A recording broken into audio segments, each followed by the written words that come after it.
Hello दोस्तों, नमस्कार। मैं विष्णु कुमार आप सभी का अपने यूट्यूब चैनल के इस वीडियो पर हार्दिक स्वागत करता हूं। दोस्तों, आज के इस वीडियो में हम लोग जानने वाले हैं कक्षा 10 के गणित विषय का जो पहला चैप्टर है वास्तविक संख्या, उसके प्रश्नावली 1.3 से संबंधित प्रमेय के बारे में। इस वीडियो के माध्यम से मैं आप लोगों को जो आपकी किताब का प्रमेय 1.3 है उसे सत्यापित करके दिखाऊंगा। तो आइए हम लोग अपने प्रमेय को पढ़ने का प्रयास करते हैं। प्रमेय में बाबू दिया गया है, यदि a एक धनात्मक पूर्णांक है और p एक अभाज्य संख्या है जो a स्क्वायर को विभाजित करती है, तब p a को भी विभाजित करेगा। बाबू, प्रमेय के माध्यम से ये बताया जा रहा है कि यदि a एक धनात्मक पूर्णांक है और p एक अभाज्य संख्या है, मतलब a क्या है, a बाबू धनात्मक पूर्णांक है और जो p है वो बाबू एक अभाज्य संख्या है। और आगे बताया जा रहा है जो a स्क्वायर को विभाजित करती है, कौन करती है? तो p करती है, किसको? a स्क्वायर को ना। तो आपको सिद्ध करके ये बताना है कि जो p है वह a को भी विभाजित करेगी। तो सबसे पहले हम लोग यहाँ पर लिख लेते हैं बाबू, दिया गया है। तो बाबू हम लोग दिया गया है में लिख लेंगे a एक धनात्मक पूर्णांक है और p एक अभाज्य संख्या है जो a स्क्वायर को विभाजित करती है। कुछ ना, जो यहाँ पर दिया गया है ना, जैसे बाबू यहाँ पर लिखा हुआ है उसी चीज को हम लोग दिया गया है में उतार लेंगे। ठीक है, देखिएगा आप लोग ध्यान से, यहाँ पर लिखेंगे a एक धनात्मक पूर्णांक है और p एक अभाज्य संख्या है जो a स्क्वायर को विभाजित करती है। हमने यहाँ पर बाबू लिख लिया ना, कुछ नहीं, जो है यहाँ पर उसी को हमने यहाँ पर लिख लिया है। a एक धनात्मक पूर्णांक है और p एक अभाज्य संख्या है जो a स्क्वायर को विभाजित करती है। बाबू इसके आगे हम लोग लिखेंगे सिद्ध करना है। सिद्ध करना है में लिखाएगा p a को विभाजित करती है ना, इसी को हम लोग यहाँ पर लिख लेंगे। अब बाबू हम लोग प्रमाण पर चलते हैं। ठीक है, यहाँ पर लिख लेंगे प्रमाण, और प्रमाण में बाबू हम लोग लिखेंगे। कैसे आगे बढ़ेंगे बताइए? बाबू आगे बढ़ने के लिए हम लोगों को जानते हैं क्या करना पड़ेगा? हम लोगों को ऐसा मानना पड़ेगा। देखिए ऐसा यहाँ पर बाबू मानना पड़ेगा। लिखेंगे ऐसे, मान लिया कि, क्या मानेंगे भाई आप लोग? देखिएगा, मान लिया कि a बराबर, a क्या है बाबू? a एक धनात्मक पूर्णांक है। मानकर चलते हैं कि जो a है बाबू वह एक भाज्य संख्या है। ठीक है, तो मान लिया कि a बराबर ऐसे लिख सकते हैं, बताइए तो। a बराबर p1, उसके बाद लिखेंगे गुना में p2 गुना p3 और उसके बाद डॉट डॉट डॉट pn। ऐसे बाबू हम लोग मान लेंगे। मान लिया कि a बराबर इतना। आप लोग समझ पा रहे होंगे कि यदि a भाज्य संख्या है तो कहीं ना कहीं ये सभी के सभी जो संख्याएं होंगे वह अभाज्य होंगे। इस गुणनखंड में आने वाले समस्त कुल जितने सारे संख्याएं होंगे वह a का अभाज्य गुणनखंड वाले संख्याएं होंगे। ठीक है, तो हम लोग यहाँ पर समीकरण 1 मानते हैं। इसको आप लोग समीकरण 1 मान लीजिए और बाबू यहाँ पर लिख लीजिए ऐसे, जहां क्या लिखेंगे? जहां p1 p2 p3 से लेकर कहां तक, pn तक लिख लेंगे अभाज्य संख्याएं हैं। हो गया। अब बाबू क्या करते हैं हम लोग? समीकरण 1 के दोनों तरफ वर्ग करते हैं। बहुत सारे बच्चों के माइंड में ये सवाल होगा कि सर समीकरण 1 के दोनों तरफ हम वर्ग क्यों करेंगे? तो बाबू मैं आप सभी को बता दूं कि जो प्रमेय आया हुआ है इसमें जो a है वह बाबू a स्क्वायर के रूप में है। किस रूप में है? a स्क्वायर के रूप में। जो बाबू p विभाजित कर रहा है वो किसको कर रहा है? वो बाबू कर रहा है a स्क्वायर को ना, लेकिन हमारे पास तो कोई a स्क्वायर है ही नहीं। तो a स्क्वायर करने के लिए हम लोग समीकरण 1 के दोनों तरफ वर्ग करेंगे। चूंकि समीकरण 1 के दोनों तरफ वर्ग क्यों करेंगे? क्योंकि बाबू अगर एक तरफ कीजिएगा एक तरफ नहीं कीजिएगा तो समीकरण आपका असंतुलित हो जाएगा, इसलिए हम लोग वर्ग करेंगे। तो लिखेंगे यहाँ पर, चूंकि समीकरण एक के दोनों तरफ वर्ग करने पर वर्ग करेंगे जी बाबू, ऐसे लिखेंगे। देखिए जी, a का होल a स्क्वायर ऐसे बराबर में ऐसे हो जाएगा P1 आगुना P2 आगुना P3 और उसके बाद डॉट डॉट डॉट यहाँ पर लिख लेंगे Pn ना, ऐसे लिख लेंगे। थोड़ा सा ऐसे लिख लेते हैं गुना करके, गुना Pn, फिर कोष्ठ बंद है, इसके ऊपर कर देते हैं हम लोग a स्क्वायर। ठीक है, अब क्या करते हैं बाबू, यहाँ पर हम लोग a स्क्वायर करते हैं, तो आ जाएगा a स्क्वायर बराबर P1 का whole a square Guna P2 का होल स्क्वायर गुना P3 का होल स्क्वायर। स्क्वायर करेंगे ना बाबू, सबका स्क्वायर होगा। ठीक है, फिर यहाँ पर हो जाएगा डॉट डॉट डॉट गुना Pn का होल स्क्वायर, ऐसे हम लोग लिख लेंगे। अब बाबू देखिए आप लोग, यहाँ पर हमारे पास दिया हुआ है P एक अभाज्य संख्या है जो a स्क्वायर को विभाजित करती है, यानी कि आप लोग ये समझ पा रहे होंगे कि जो P है वह a स्क्वायर को विभाजित करती है। तो हम लोग क्या करते हैं बाबू, यहाँ पर लिखते हैं, जो दिया हुआ है ना उसी को लिखते हैं। यहाँ पर लिखेंगे, चूंकि हमें दिया है कि बाबू आप लोग ध्यान देना यहाँ पर एक चीज ना, हमें दिया है कि P a स्क्वायर को विभाजित करती है। ठीक है, ये दिया हुआ है, तो बाबू यहाँ पर जो a स्क्वायर है वो किसके बराबर है, देख सकते हैं। यहाँ पर जो a स्क्वायर है वो बराबर है इतना के बराबर है। जब P a स्क्वायर को विभाजित करती है तो समीकरण 2 से हम लोग इसको मान लेते हैं समीकरण 2। ठीक है, तो बाबू समीकरण 2 से ये निष्कर्ष निकलता है कि जो P है वह इतना को भी विभाजित करेगा। बात को समझना, P जो है वह a स्क्वायर को विभाजित करता है, इतना दिया गया है। तो बाबू जो a स्क्वायर है वो है किसके इक्वल, वो है इतना के, देख सकते हैं इतना के बराबर है। तो कहीं ना कहीं जो P होगा वह इन सभी को भी विभाजित करेगा।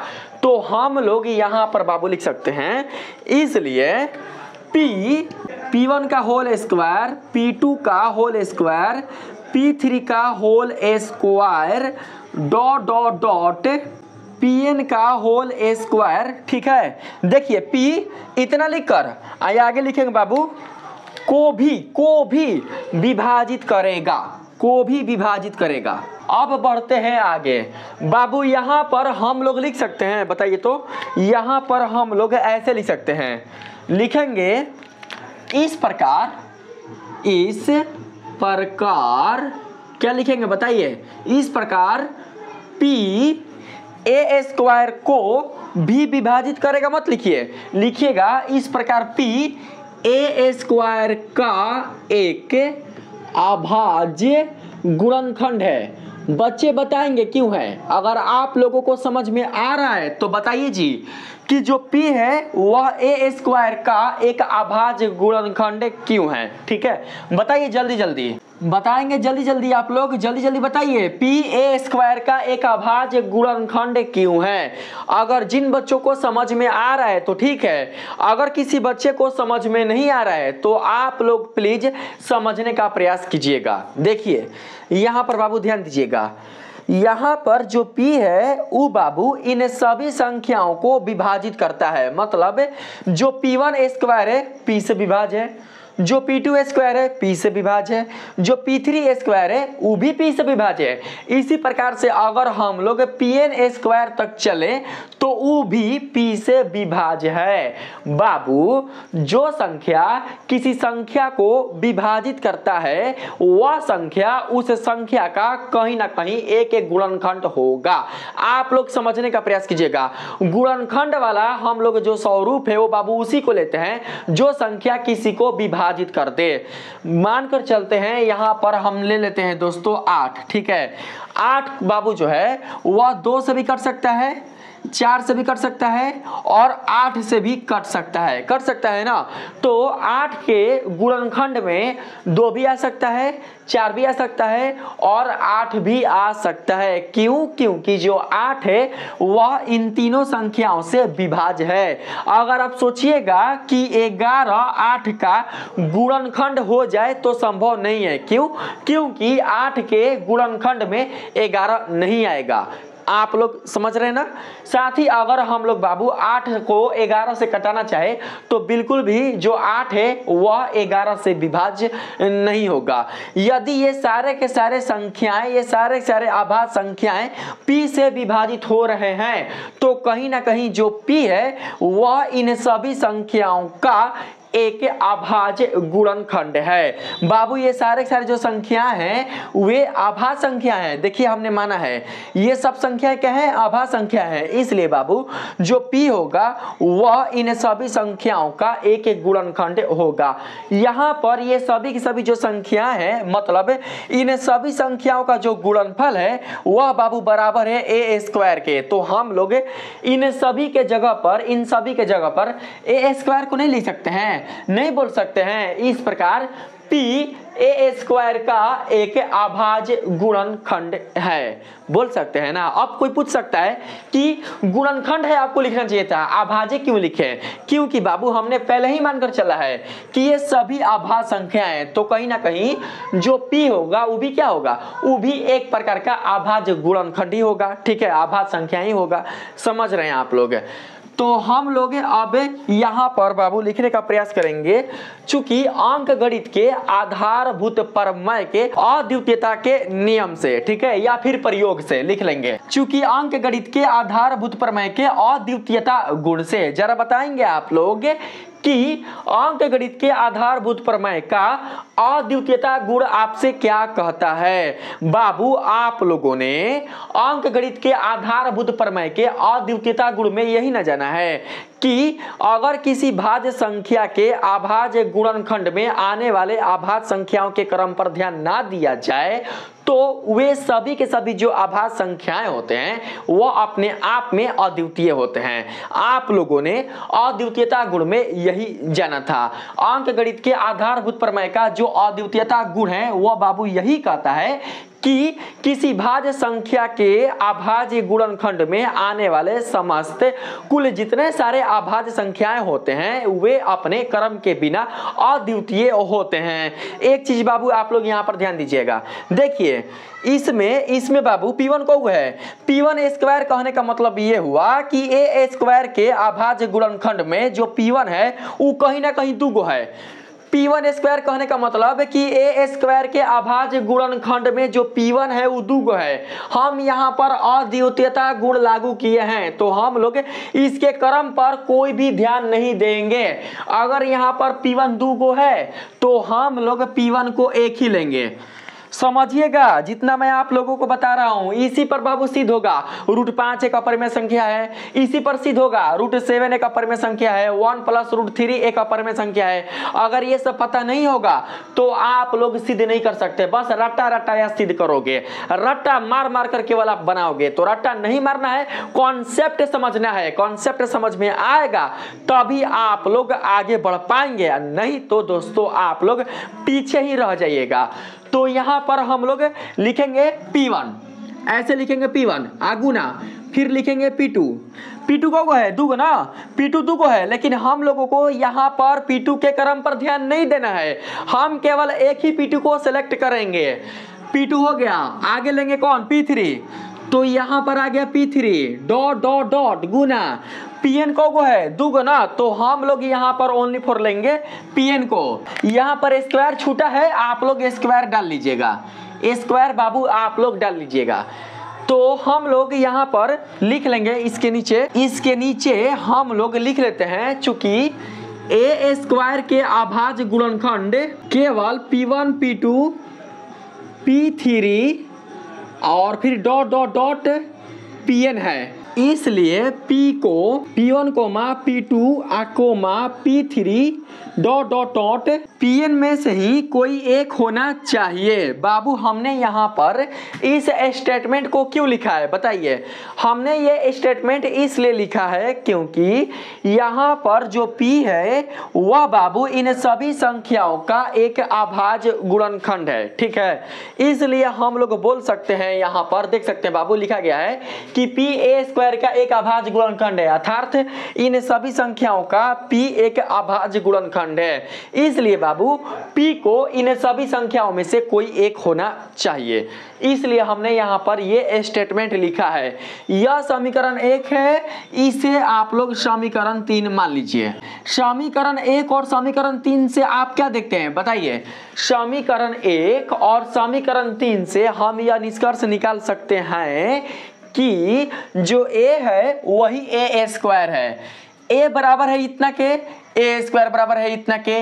अगर P a² को विभाजित करता है तो कहीं ना कहीं जो P है वह बाबू a को भी विभाजित करेगा।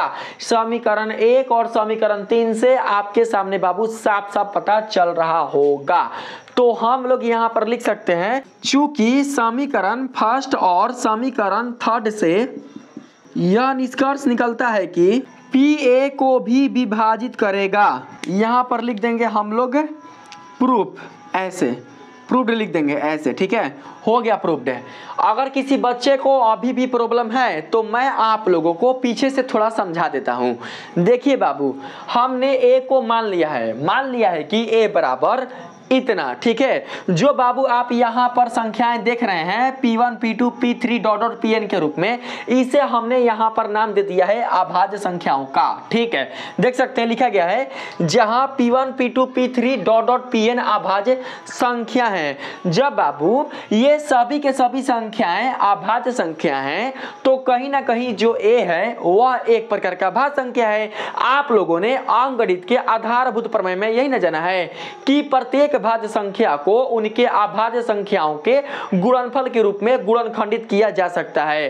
अगर a का गुणनफल अभाज्य संख्याओं के गुणनखंड के रूप में आया हुआ है तो a जो है वह बाबू क्या है, जो a है वह भाज्य संख्या है। अब बढ़ते हैं आगे। यहाँ पर लिखे हैं चूंकि समीकरण 1 में दोनों तरफ वर्ग करने पर, क्यों किए हैं बताइए। दोनों तरफ हमने वर्ग क्यों किया है, क्योंकि बाबू हमें a² को इस प्रमेय से जोड़ना है, क्योंकि इस प्रमेय में a² आया हुआ है। अगर हमें a² प्राप्त करना है तो समीकरण 1 के दोनों ओर बाबू हमें वर्ग करना ही होगा, इसलिए हमने किया वर्ग। चूंकि समीकरण 1 में दोनों तरफ वर्ग करने पर जब बाबू हमने समीकरण 1 का वर्ग किया तो समीकरण 1 का जो स्वरूप है वो प्राप्त होता है इस रूप में। देख सकते हैं a² बराबर इतना के रूप में प्राप्त होता है। अब जरा बाबू हम लोग यहाँ पर देखते हैं दिया क्या गया है बाबू कि जो P है वह एक अभाज्य संख्या है, साथ ही जो P है a² को विभाजित करता है। तो कहीं ना कहीं जो P है वह बाबू a² का एक अभाज्य गुणनखंड है। जब P एक अभाज्य संख्या है और P a² को विभाजित करता है तो बाबू P a² का गुणनखंड ही नहीं होगा बल्कि a² का अभाज्य गुणनखंड होगा। इसलिए हमने यहाँ पर लिखा है, चूंकि हमें दिया है कि P a² को विभाजित करती है, इसलिए P इतना में से मतलब जितना संख्या आया हुआ है यहाँ पर P1², P2², P3² ... Pn² को भी विभाजित करेगा। जब P a² को विभाजित कर रहा है और a² बराबर है इन सभी के, तो इन सभी संख्याओं को ही बाबू जो P है वह विभाजित करेगा। जब बाबू P इन सभी संख्याओं को विभाजित करेगा तो कहीं ना कहीं जो P है वह इन सभी संख्याओं का एक अभाज्य गुणनखंड है, इसमें कोई शक नहीं है, आप लोग समझ गए होंगे। अब बाबू हमने यहाँ पर लिखा है इस प्रकार P a² का एक अभाज्य गुणनखंड है। a² कहाँ से आया, क्योंकि ये सारे के सारे जो संख्याएं हैं ये बराबर है a² के, इसलिए हमने इतना के स्थान पर a² को लिख दिया, ठीक है। तो बाबू इतना तक आप लोगों ने जाना। अब देखिए आगे बढ़ते हैं। आगे हमने लिखा हुआ है चूंकि अंकगणित के आधार आधारभूत प्रमेय के अद्वितीयता गुण से। तो बाबू अद्वितीयता जो गुण है उसमें बाबू यही बताया गया है कि अगर किसी भाज्य संख्या के अभाज्य गुणनखंड में आने वाले अभाज्य संख्याओं के क्रम पर ध्यान ना दिया जाए तो वे जो संख्याएं होते हैं वह उस भाज्य संख्या के लिए अद्वितीय होते हैं। बाबू देख सकते हैं ए स्क्वायर के अभाज्य गुणनखंड में आने वाला जो P1 अभाज्य संख्या है वो दूगो है तबे ना P1 स्क्वायर हुआ है, P2 दूगो है तबे ना P2 स्क्वायर हुआ है, P3 दोगो है तबे ना स्क्वायर हुआ है। अगर हम लोग इसके क्रम पर ध्यान ना दे तो बाबू इनका जो स्वरूप है वो होगा इस रूप में, P1 गुना P2 गुना P3 डॉट डॉट Pn के रूप में। अब आ रहा होगा, समझ में आ रहा है ना, इस रूप में प्राप्त होगा। तो बाबू देख सकते हैं बाबू कि ए स्क्वायर का जो अभाज्य गुणनखंड है वो P1 P2 P3 और Pn है। तो कहीं ना कहीं जो P है वह बाबू इन्हीं संख्याओं में से कोई एक होगा, इसलिए हमने यहाँ पर लिखा चूंकि ए स्क्वायर के अभाज्य गुणनखंड केवल इतना है इसलिए P को इतना में से ही कोई एक होना चाहिए, है ना। आप लोग इतना बाबू समझ पाए। अब यदि हम समीकरण 1 और समीकरण 3 में देखते हैं तो बाबू खुद देख सकते हैं a बराबर है इतना के, ए स्क्वायर बराबर है इतना के। तो कहीं ना कहीं बाबू जब P ए स्क्वायर को विभाजित कर रहा है तो P a को भी विभाजित करेगा, इसलिए लिख दिए हैं। चूंकि समीकरण 1 और समीकरण 3 से यह निष्कर्ष निकलता है कि P a को भी विभाजित करेगा। तो इस प्रकार से बाबू मैंने प्रमेय 1.3 का जो सत्यापन है वो मैंने आप लोगों के सामने करके दिखा दिया है। मुझे उम्मीद है कि आप लोगों को इस प्रमेय का सत्यापन काफी अच्छी तरीके से समझ में आया होगा। अगर बाबू आप लोगों को मेरा ये वीडियो पसंद आया है तो प्लीज आप लोग मेरे इस वीडियो को लाइक कीजिएगा, सब्सक्राइब कीजिएगा और पसंद आए तो अपने दोस्तों में भी शेयर कीजिएगा। मिलते हैं फिर से एक नए वीडियो के साथ, तब तक के लिए धन्यवाद।